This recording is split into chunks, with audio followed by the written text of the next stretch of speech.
Halo guys, perkenalkan nama saya Nafata Lele. Di sini saya akan menjelaskan mengenai elektroforesis dari jurusan Teknologi Laboratorium Medis dengan mata kuliah Instrumentasi Laboratorium Medis dengan Bapak dosen Bapak Ahmad Farurozi ZS.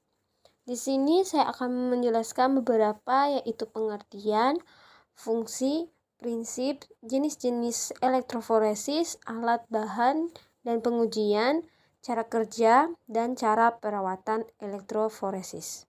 Pengertian elektroforesis. Elektroforesis merupakan suatu cara analisis kimia yang didasarkan pada penggerakan molekul-molekul bermuatan di dalam medan listrik. Penggerakan molekul dalam medan listrik dipengaruhi oleh bentuk, ukuran, dan besar muatan dari molekul tersebut. Kemudian fungsi elektroforesis. Elektroforesis gel berfungsi untuk beberapa keperluan, yaitu memisahkan fragmen atau potongan DNA atau RNA, memisahkan nanopartikel, analisis hasil isolasi gen dan protein. Tanpa elektroforesis, DNA atau RNA yang sedang kita teliti akan bercampur dengan kontaminan yang tidak diinginkan. Sulit pula membayangkan cara mengetahui ukuran DNA atau RNA atau protein yang lebih praktis selain dengan elektroforesis. Bahkan teknik DNA sequencing modern sekalipun sangat bergantung pada teknik elektroforesis ini. Kemudian, seberapa panjang rantai DNA dalam satu tubuh manusia yang jika diurai? Strukturnya sangat panjang. Manusia memiliki 10 triliun sel dalam tubuhnya. Bila direntangkan pada rantai DNA di dalamnya biasa mencapai 65 kali jarak dari bumi ke matahari. DNA dari satu set kromosom manusia memiliki panjang sekitar 3 miliar sepasang basah. Bila diukur dengan satuan meter, panjang DNA total yang ada di dalam nukleus sel somatik manusia adalah sekitar 3 meter. Elektroforesis digunakan untuk meneliti DNA dalam berbagai bidang, misalnya di bidang kepolisian. Teknik ini digunakan untuk pemeriksaan DNA. Setiap orang memiliki karakteristik khusus, misalnya sidik jari, sehingga membantu polisi dapat menangkap sebuah kasus. Dalam kegiatan biologi molekuler, elektroforesis merupakan salah satu cara untuk memvisualisasikan keberadaan DNA, plasmid, dan produk PCR, memudahkan identitas protein yang terdapat pada sebuah DNA. Kemudian prinsip kerja dari elektroforesis berdasarkan penggerakan partikel-partikel bermuatan negatif atau anion. Dalam hal tersebut, DNA yang bergerak menunjukkan katup positif atau anoda, sedangkan partikel-partikel bermuatan positif atau kation akan bergerak menuju katup negatif atau anoda. Prinsip memisahkan fragmen RNA dan DNA menurut muatan partikel, yang kedua menurut ukuran partikel. Kemudian jenis-jenis elektroforesis. Yang pertama, elektroforesis gel terbagi atas dua jenis, yakni DNA atau RNA dan protein. Kedua jenis tersebut memiliki beberapa jenis seperti di bawah ini. A. Elektroforesis DNA atau RNA. Elektroforesis gel agarose horizontal dan elektroforesis gel polikrilamida vertikal. Yang B. Elektroforesis protein. Yang pertama ada PEG, yang kedua SDS PEG, yang ketiga Blue Network PEG, yang keempat Sigmogram PEG, yang kelima Isoelectric Fluorescence, yang keenam 2D elektroforesis. Berikut ini adalah jenis-jenis elektroforesis.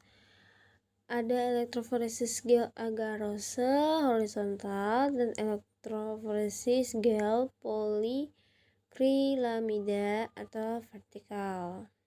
Kemudian alat bahan dan pengujian elektroforesis.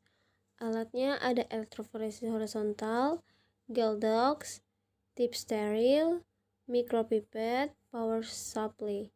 Yang bahannya sampel hasil isolasi DNA, TAB atau TBE, Garrett, gel agarose, dan leader, sama loading day.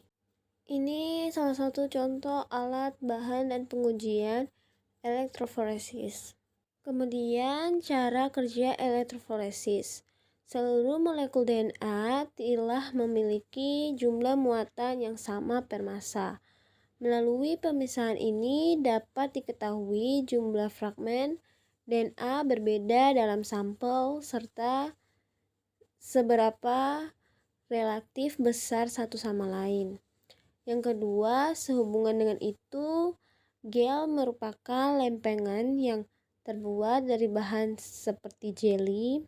Lempengan tersebut berguna untuk memisahkan DNA yang terbuat pula dari polisakarida yang dikenal berbentuk agarose, seperti serpihan bubuk kering.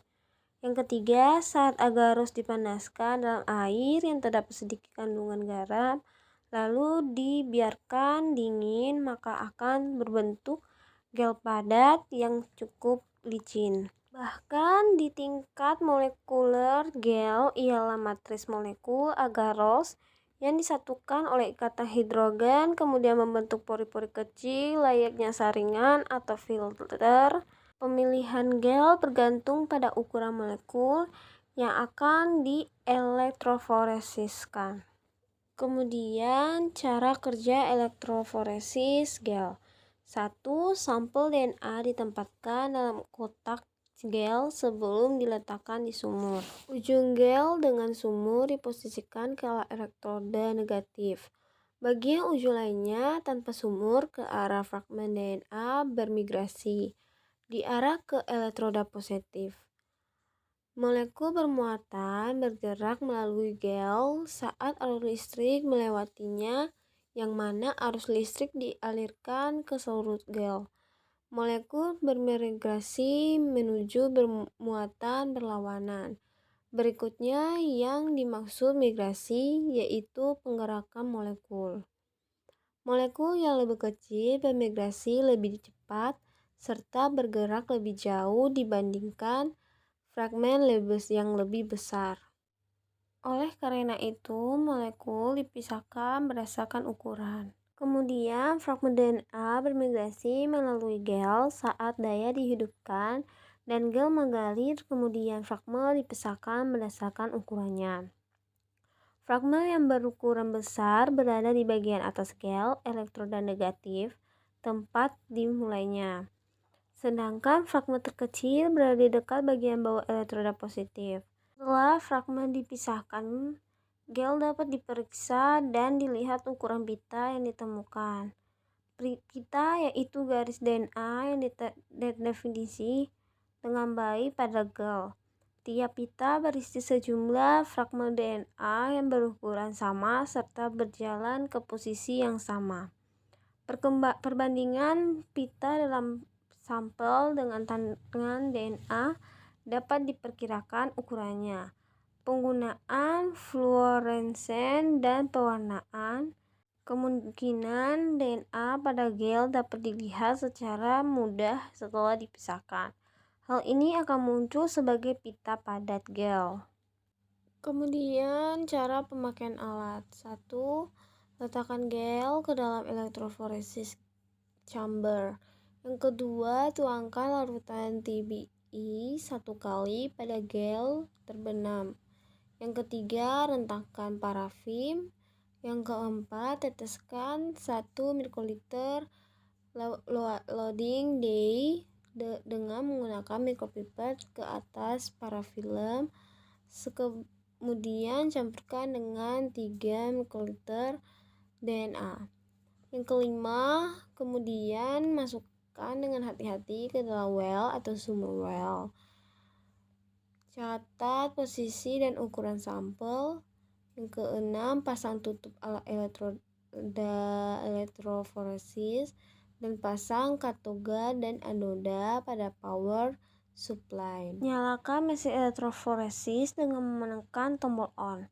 Selanjutnya tekan set center untuk mengatur voltage dan time berdasarkan tingkat revolusi dan didinginkan. Setelah selesai, ambil gel dan matikan mesin elektroforesis secara semuanya. Cara merawat elektroforesis. Setelah selesai menggunakan alat, bak langsung dicuci dengan Aquades. Simpan alat di tempatnya dalam keadaan kering. Buang gel agarosa ke dalam sampah khusus limbah berbahaya. Setelah penggunaan buffer running diletakkan kembali ke botol semula. Buang tip bekas setelah dalam khusus limbah. Terima kasih.